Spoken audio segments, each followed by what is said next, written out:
Hi guys, welcome back to our channel Howlogical. Today in this video, I'm going to show you how to log into your AO Tax portal. To do so, follow some simple steps with me. First of all, go to your browser and your default search engine. Then search AO Tax Login. Then scroll down a little bit. Then you can see aotax.com. Tap on it or just go to my.aotax.com. It will then take you to the official website. Then enter your email address.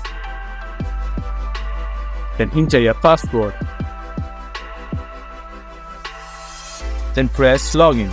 Then you should be able to access AO Tax portal. This was for today's video. If you guys find our video helpful, please leave a like and comment.